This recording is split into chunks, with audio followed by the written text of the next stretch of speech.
Olá e bem-vindos! Você está ouvindo o Que Horror Bruna, o podcast onde o passado encontra sua voz. –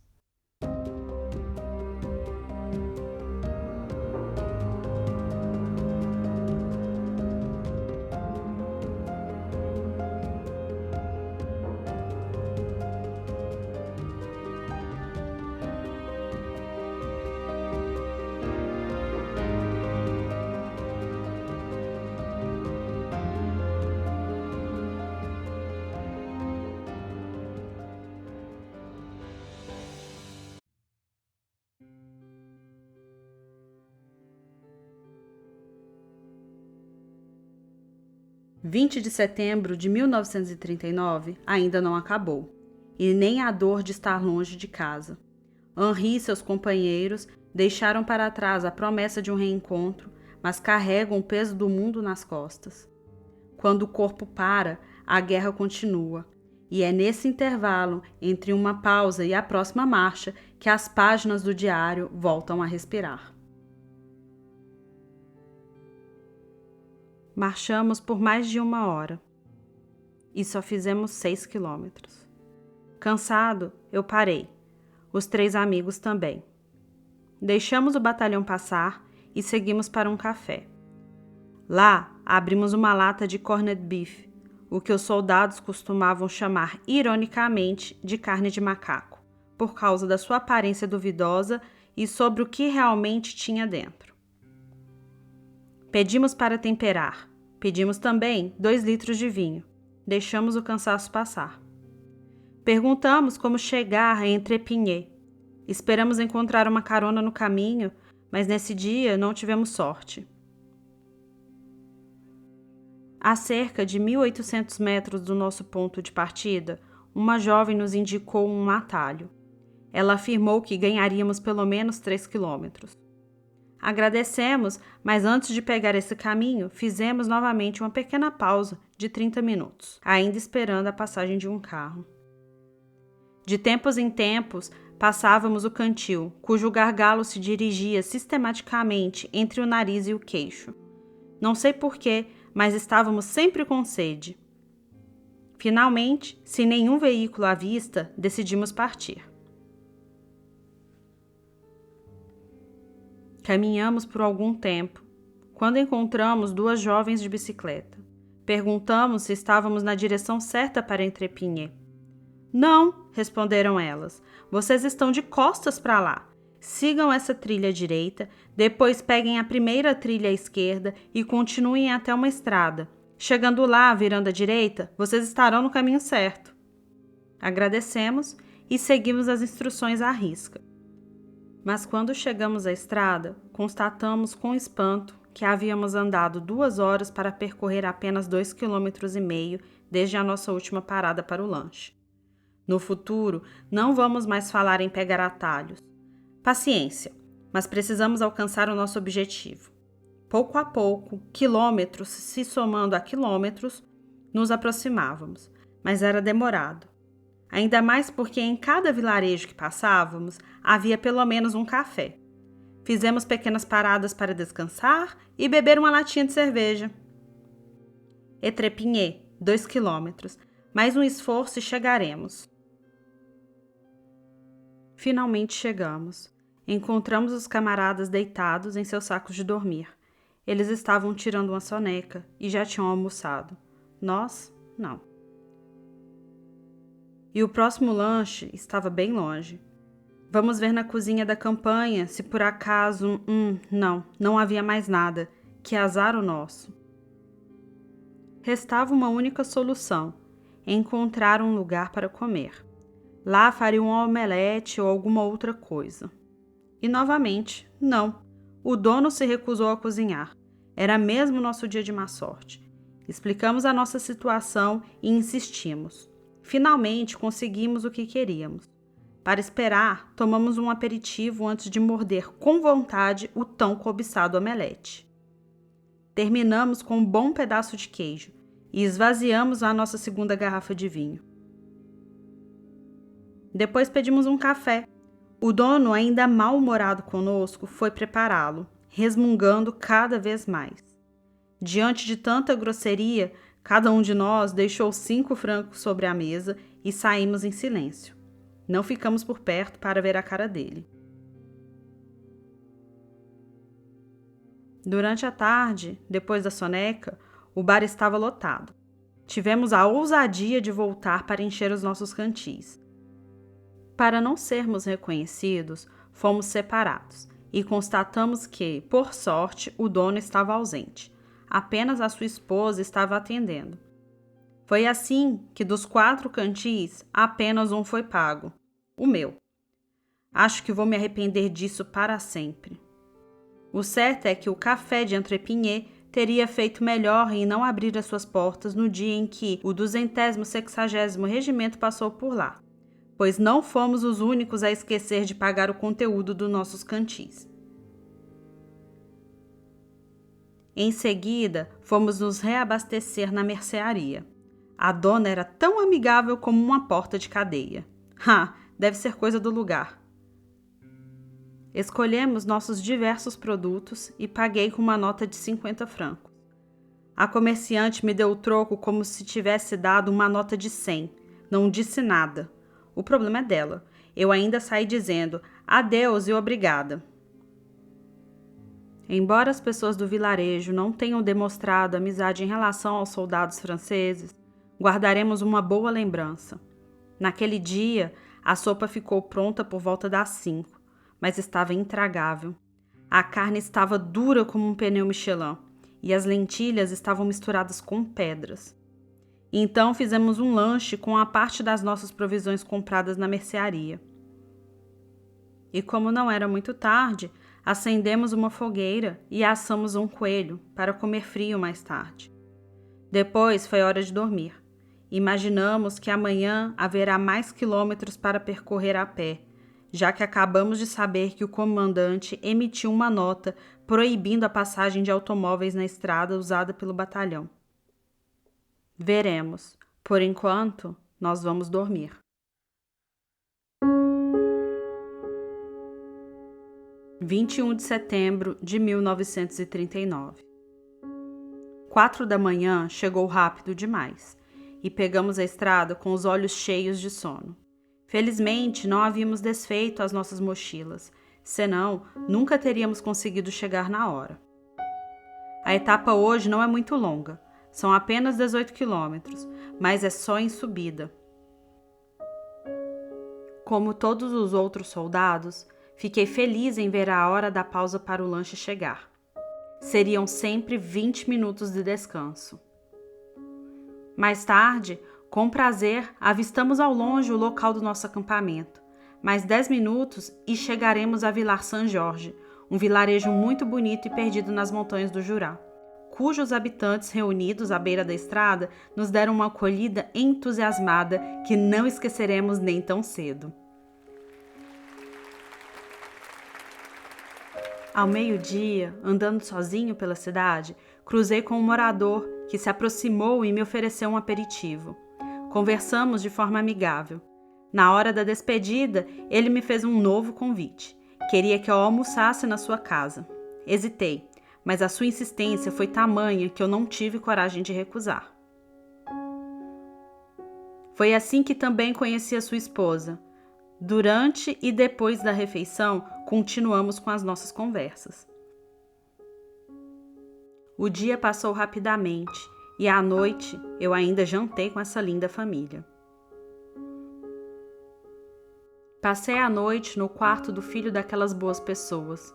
Dormir em uma cama. Nossa, parecia um luxo.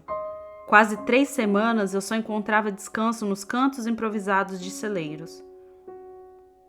Às 4 da manhã, fui acordado pela luz que a mamãe havia acendido, trazendo-me uma grande tigela de chocolate quente com pão e manteiga. Depois desse café da manhã, levantei, me lavei e me vesti rapidamente. Enquanto me preparava para deixar essas boas pessoas, a esposa me disse que eram apenas 4h30 e que o regimento só partiria às 6. Na companhia do meu anfitrião, aproveitei para saborear um velho Marque de Bourgogne, uma espécie de aguardente que me foi oferecido. Quando a porta da sala de jantar se abriu, fomos convidados a sentar à mesa para o café da manhã. Tendo acabado de comer uma bela fatia de pão com manteiga e chocolate, eu não estava com muita fome, mas não pude recusar. Começamos com uma fatia de patê de coelho, depois bacon, seguido de um omelete e um bom pedaço de queijo. Tudo regado com uma garrafa de vinho rosé. Antes de terminar, tomamos o café, ainda acompanhado de um bom e velho Mark. Infelizmente, a hora passou muito rápido. Mais uma vez, eu prometi um dia voltar para agradecer essas boas pessoas. Bom, se eu ainda estiver vivo ao final deste conflito, no imediato eu preciso partir. –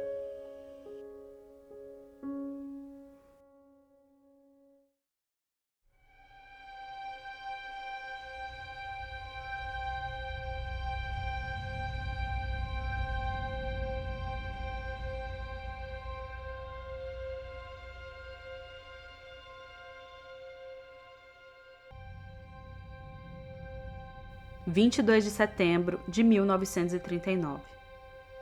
Já é hora de me reunir ao batalhão.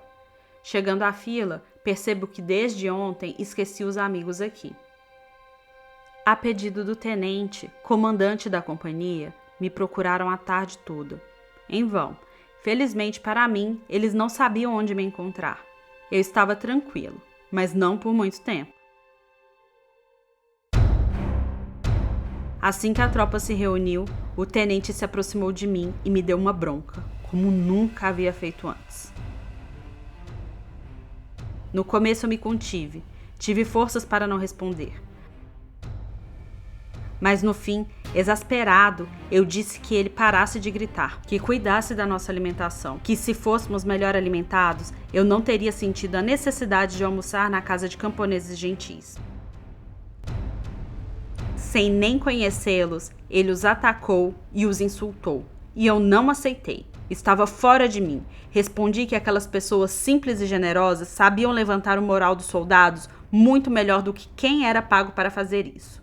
Ele me ameaçou com 8 dias de prisão, o que, aliás, nunca aconteceu.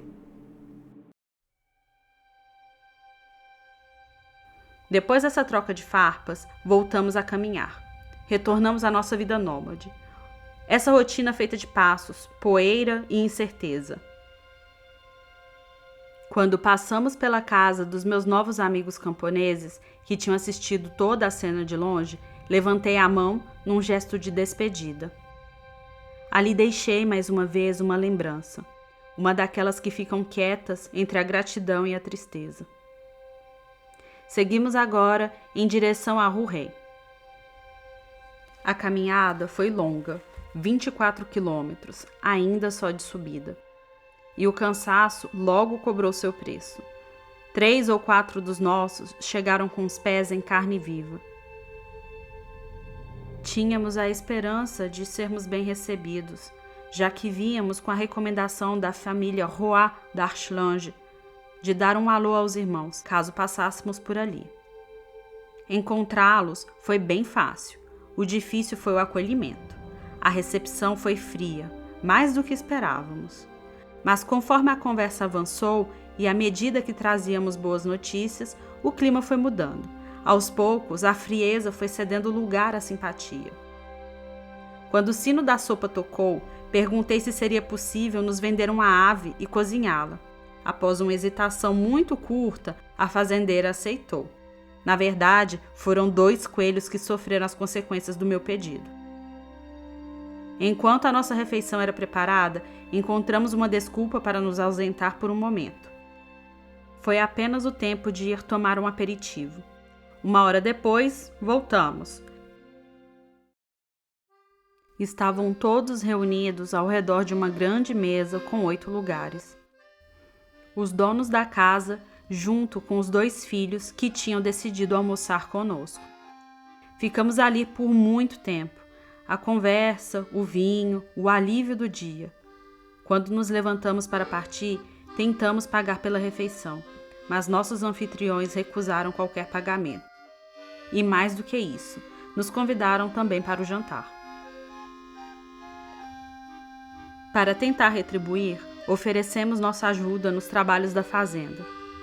Mas com um sorriso gentil, disseram que já tinham braços o suficiente para dar conta do trabalho. Nosso gesto foi recusado com delicadeza. Nos disseram para ir descansar. Foi até indicada a porta da adega. No entanto, após agradecê-los, não quisemos abusar. Bebemos apenas o café. Meus companheiros optaram por repousar, e eu os deixei. Fui buscar um lenço na minha mochila. Bom, para minha surpresa, encontrei um embrulho. Abri e lá estava, um lanche cuidadosamente embalado com papel branco. Por cima dele, uma frase simples. Pensem de vez em quando em nós, Vilar São Jorge. E pensar que eu nunca soube o nome daquelas boas almas, nunca poderei escrever para agradecer. Mas de uma coisa eu tenho certeza, jamais vou esquecê-los. De repente, cansado, deito no feno. Meus pensamentos voltam para casa, para perto de quem eu amo. Revi o momento em que pela última vez beijei meu pequeno e chorei. Chorei como uma criança antes de adormecer. Ao acordar, 1 hora depois, eu me senti melhor. Vi meu lanche, mas ainda não estava com fome. Mesmo assim, fui ao café para saboreá-lo com uma caneca de cerveja, que o dono aceitou me servir fora do horário de abertura. Por pura cumplicidade, ele me colocou em um cômodo bem longe dos olhares inquisidores do comandante da companhia. Como esse lanche podia ser tão bom? Nada faltava. Em uma fatia de pão, manteiga, na outra, mostarda e no meio, patê de lebre. Tudo estava tão bom que me senti obrigado a tomar um quarto de vinho, por puro prazer. Reencontrei meus amigos, que começavam a se impacientar. Propus uma partida de cartas e um aperitivo. As rodadas eram geralmente pagas por um de nós, cada um na sua vez. Sabíamos que era a vez de L pagar. Por outro lado, ele parecia se esquecer. Discretamente, o lembramos. Ao final da partida de cartas, na hora de pagar a conta, ele alegou uma vontade súbita de ir ao banheiro. Lancei. Não se esqueça de voltar, a conta é de apenas 10 francos. Incomodado, ele tirou uma moeda da carteira, pagou a conta e foi embora. Pedimos uma segunda rodada antes de ir para a sopa, que já devia estar nos esperando. Esperamos em vão que ele se juntasse a nós. Íamos procurá-lo, quando avistamos na estrada. Nós o chamamos, mas ele se recusou a voltar. Pagamos as nossas próprias consumações e fomos em direção a ele, para que juntos nos reencontrássemos na casa da família Roy. Eram 19 horas. Somos esperados e pedimos desculpas pela chegada tardia. Está ótimo! Assim eu consegui terminar o meu trabalho e agora posso ficar mais sossegado, disse o Sr. Roy. Essas palavras nos tranquilizaram e ele continuou. Minha mulher fez loucuras. Ela sabe que eu gosto de claquezan, que é um licor de pinho, e aproveitou a presença de vocês para comprar uma garrafa. Querem provar? Bom, justamente queríamos oferecer a ele um aperitivo no bar, com a esposa e os filhos. Ele não queria, mas diante da nossa insistência, ele acabou cedendo. Nesse instante, Ellie sentiu um mal-estar. Pediu desculpa e nos deixou. Não o seguramos. O senhor e a senhora Roy sentiram um clima estranho, mas não disseram nada. Nós também não. Deixamos para falar sobre isso durante a refeição. Cá estamos de novo, no café. É preciso dizer que comemos bem, o que nos permite aguentar um ritmo. O senhor Roy nunca tinha bebido um Pernod, e essa foi a ocasião para experimentar. Pedimos então 4 Pernod para os homens, 3 Balinus para a senhora e seus filhos. Passado esse bom momento, voltamos para a casa dos Roy e honramos a garrafa de claquezan. Dentro dela não sobrou nenhuma gota. Felizmente, éramos 2 a mais. Uns sobrinhos da família Roy tinham vindo visitar a família. Eles, infelizmente, não ficaram para o jantar. Foi durante a refeição que abordamos o problema relativo ao comportamento de Ellie. Explicamos que o nosso camarada preferiu se retirar a participar das despesas. O Sr. Roy se espantou. Portanto, por tão pouco, ele se priva de uma noite tão boa. Essa era a única razão. Por volta das 22 horas, terminada a refeição, quisemos participar do custo da nossa comida, mas o Sr. Roy recusou categoricamente. Ele não quis aceitar nada, explicando simplesmente que, tendo feito a guerra de 1914 a 1918, às vezes também havia encontrado boas pessoas. E então, hoje, ele estava feliz em retribuir um pouco do que havia recebido. Nisso, a senhora Roy foi convidada a servir o café, sem esquecer da boa garrafa de caclesão. Eram 23 horas quando voltamos ao nosso acampamento. Todos estavam dormindo, menos Ellie. Ele ainda estava acordado, mas mal conseguia se manter em pé. Tomou um porre sozinho, um porre daqueles discretos. Bebeu o suficiente para perder o equilíbrio, mas não a compostura. 23 de setembro de 1939. 3:30 da manhã. Acordamos. A noite foi bem curta para nós, e uma boa etapa de 24 quilômetros nos espera. Às 10 horas, chegamos a Ornans. A caminhada nos pareceu fácil e ninguém caiu pelo caminho. E que bela surpresa! Vamos acampar e permanecer vários dias nessa cidade, a mais bonita que atravessamos desde o início da guerra.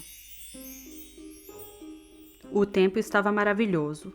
O sol apareceu entre as nuvens e nos encheu de coragem. Assim que largamos as mochilas no acampamento, fomos explorar as ruas da cidade. É claro que a primeira parada foi nos cafés. Típico de soldados ociosos. Depois de um tempo, me separei dos meus amigos para procurar cartões postais numa papelaria. Não demorou para encontrar. De volta ao café, comecei a escrever as minhas correspondências, o que acabou contagiando os meus companheiros. Todos resolveram fazer o mesmo. Quando a hora da sopa se aproximou, voltamos ao quartel-general. Foi então que notamos que o nosso alojamento ficava em frente a um convento, transformado em hospital militar. Durante o almoço, uma voz feminina nos chamou a atenção. Era a madre superiora do convento, que de trás de uma janela nos fazia sinal para nos aproximarmos. Levantei e fui até ela. Tirei o chapéu e recebi uma saladeira muito grande, contendo tomates com vinagrete para compartilharmos. Depois de agradecê-la, ela me perguntou se gostávamos de geleias. Não pude dizer que não, teria mentido. Bastou estender minha mão livre para receber um grande balde de geleia. Esta noite farei salada para vocês, e o senhor venha me ver aqui às 15 horas, acrescentou ela. Combinado, estarei lá. Eu me perguntava por que deveria ir. Com impaciência e curiosidade, esperei a hora do encontro. Para passar o tempo, R e eu fomos jogar bilhar. E G, sentindo-se mal, foi descansar em sua palha. 15 horas chegaram. De qualquer forma, bem rápido como combinado, eu estava presente ao encontro. Assim que cheguei, avistei, no limiar de uma porta que não havia notado, a madre superiora me chamando e me convidando a entrar. Eu a segui. Me permite fazer-lhe uma pergunta? Disse ela. O senhor é católico? Não, minha irmã. Muito bem, você é franco. Agradeço-lhe. São apenas uma seção que está do outro lado? Quase. Somos apenas 32 de 36. Perfeito. Peço essas informações porque disponho de um grande quarto com 20 lugares. Traga 20 de seus camaradas que ficarão felizes em dormir em uma cama. Mas atenção! Esta proposta vale apenas para amanhã e depois de amanhã. Depois, as camas não estarão mais disponíveis. E, acima de tudo, traga apenas pessoas silenciosas. Venha, siga-me para que eu lhe mostre o local. Agradeci pela sua gentileza e informei a madre que era apenas um simples cabo e que talvez fosse prudente encontrar o chefe para apresentar a sua proposta. A madre respondeu decidida. Sem dúvida, seria mais lógico.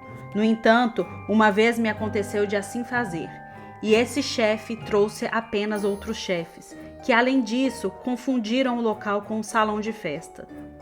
Essa é a razão pelo qual eu me dirijo diretamente aos soldados, que têm a sorte de ter o seu acampamento em frente. Aliás, se um incidente do mesmo tipo voltasse a ocorrer, nunca mais ofereceria este quarto. Seu capitão será avisado, não se preocupe.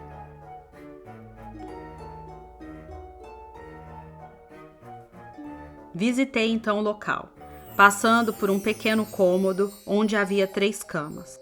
A madre me olhou e disse: "Se você tiver 2 amigos, este é o seu quarto." Aceitei imediatamente a proposta e agradeci vivamente.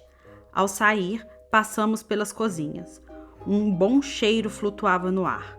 Entramos e me foi oferecida uma boa tigela de chocolate, acompanhada de uma fatia de pão com manteiga, que saboreei com apetite.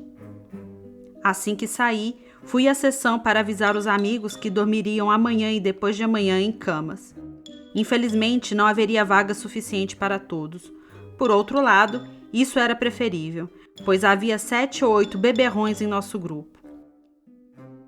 Chegada a hora da sopa, fomos à mesa.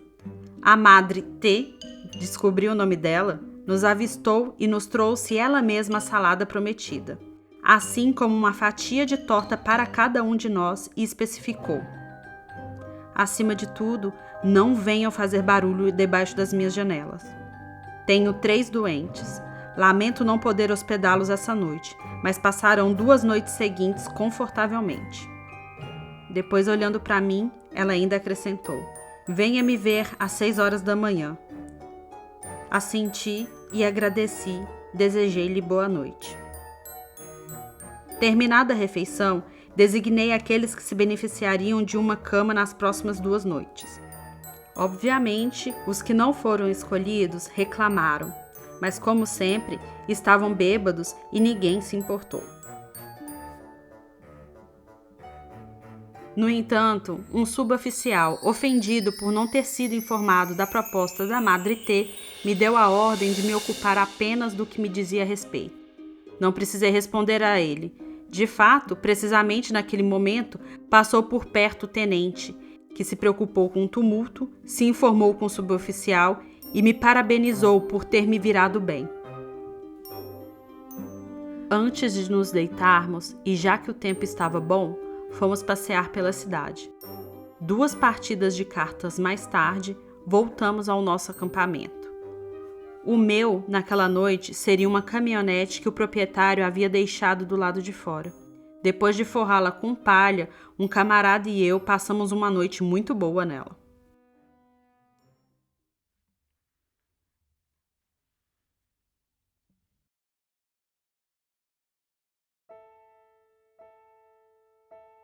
24 de setembro de 1939.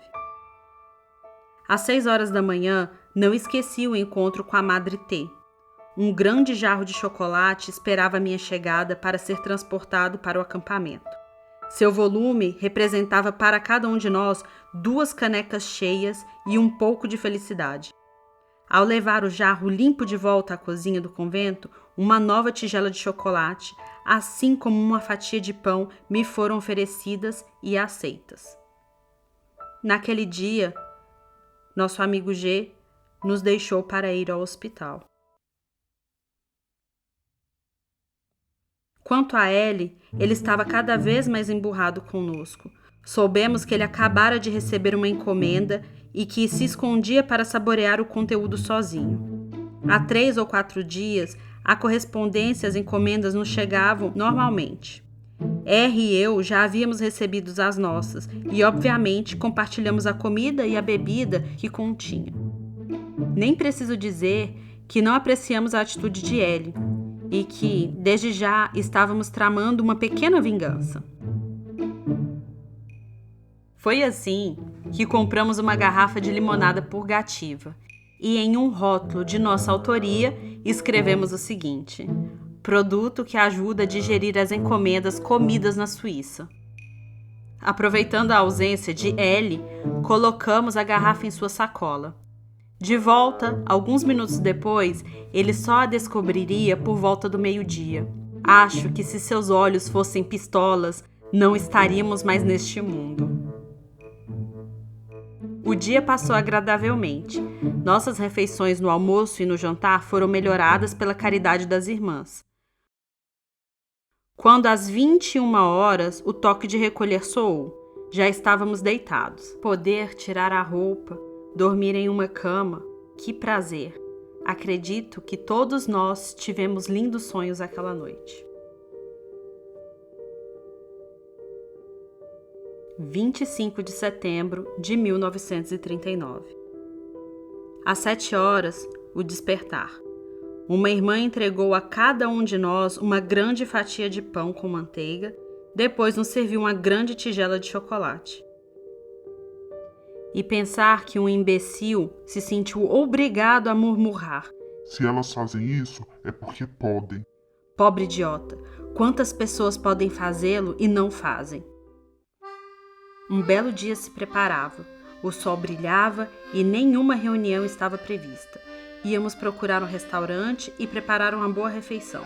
Sempre me lembrarei daquele almoço. Meio-dia, nos sentamos à mesa. Às 16 horas, ainda estávamos lá. Pedimos a conta e ficamos surpresos por dever apenas 20 francos cada um. Aperitivo, vinho, café inclusos. Supusemos que havia um erro e informamos a patroa. Ela nos confirmou o preço a pagar, alegando não querer tirar nenhum lucro do bolso dos soldados. Simpática senhora. À noite, antes de voltarmos para a cama, a refeição consistiu apenas em um lanche leve. –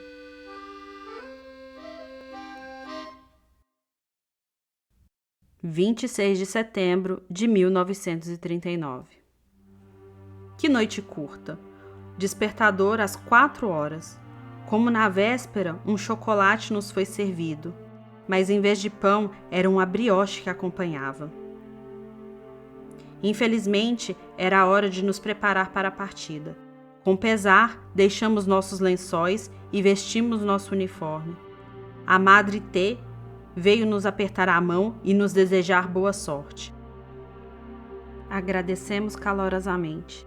Estávamos prontos novamente para retornar à nossa vida nômade.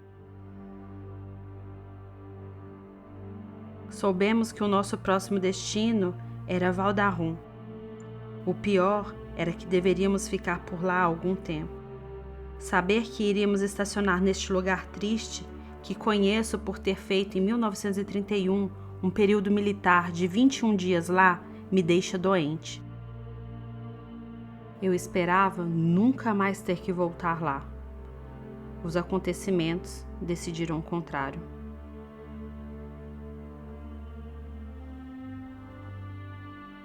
Henri volta para Val d'Aron, um lugar que ele já conhece e que odiava.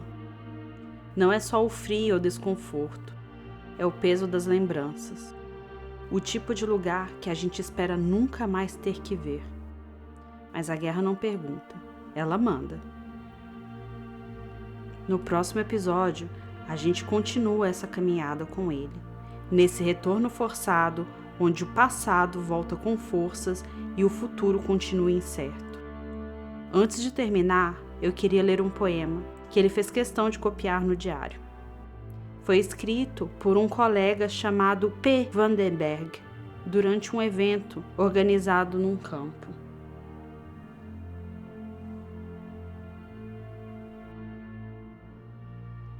Henri não deixou explicado por que esse poema foi importante para ele, mas talvez a gente entenda.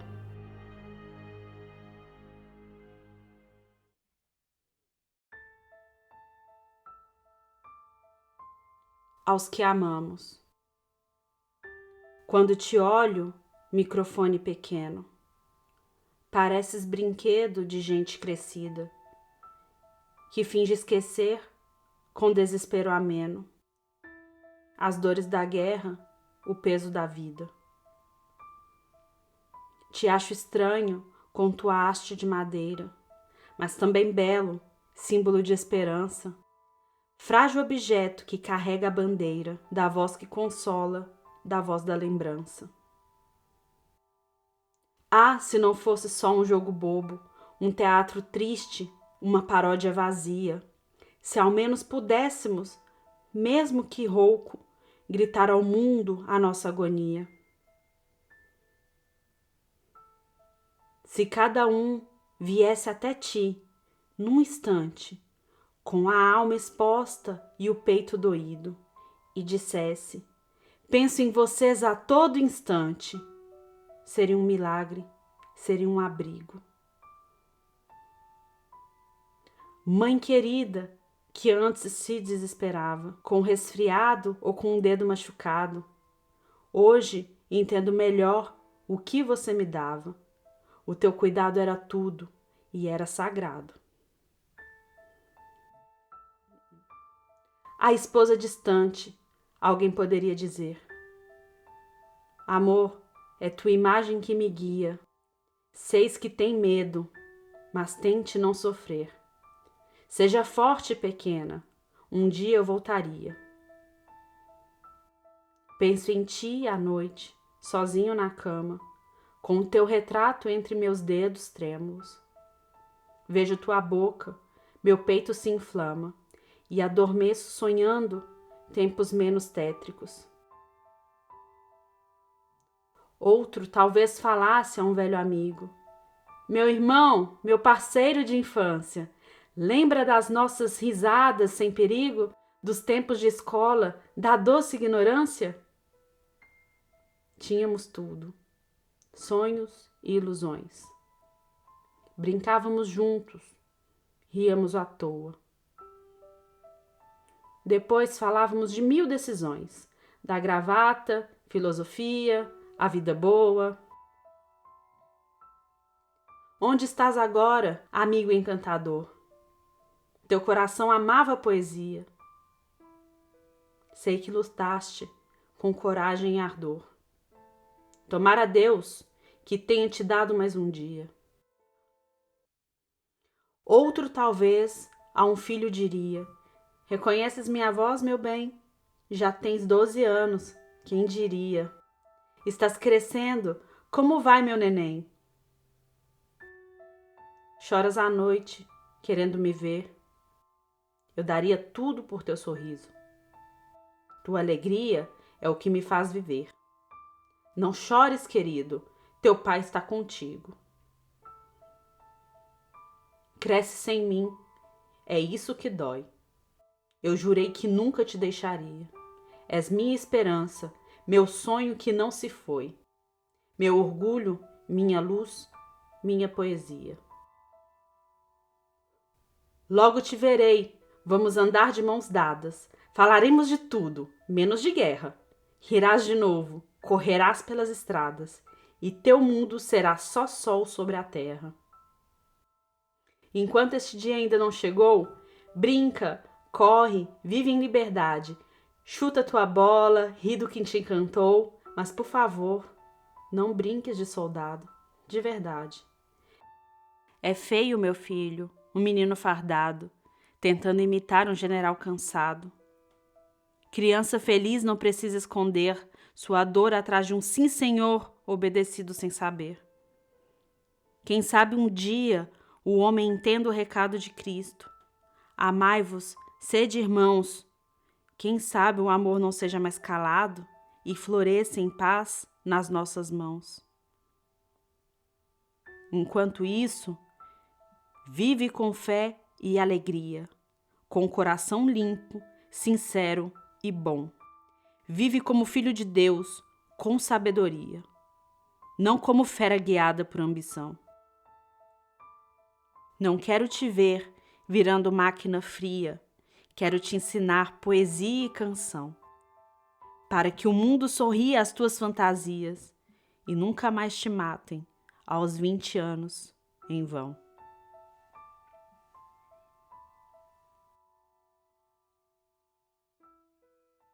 Poema escrito e recitado numa transmissão de rádio organizada num campo por P. Vandenberg, o 14 de julho de 1940. O texto original foi adaptado livremente para o português, respeitando o espírito e a emoção desse récito. Se esse récito te tocou tanto quanto me tocou, eu vou postar lá no Instagram do podcast os 2 textos, o que apareceu no episódio 1, que foi Oração de uma Criança, e o de hoje, Aos que Amamos, eu vou postar o texto original em francês, para quem quiser traduzir, ler na íntegra com as palavras originais que foram escritas. Eu também vou começar a deixar algumas imagens das cidades que o pelotão do Henri foi passando. Vou tentar fazer 2 posts separados para a gente criar uma linha do tempo com isso. Então, cada vez que eu falar sobre uma cidade, eu vou colocar para vocês no mapa onde está a localização dessa cidade aqui na França. Esse episódio ficou um pouco mais longo do que o previsto. Semana que vem a gente continua. E nos ecos do passado, a memória encontra sua voz. Até a semana que vem.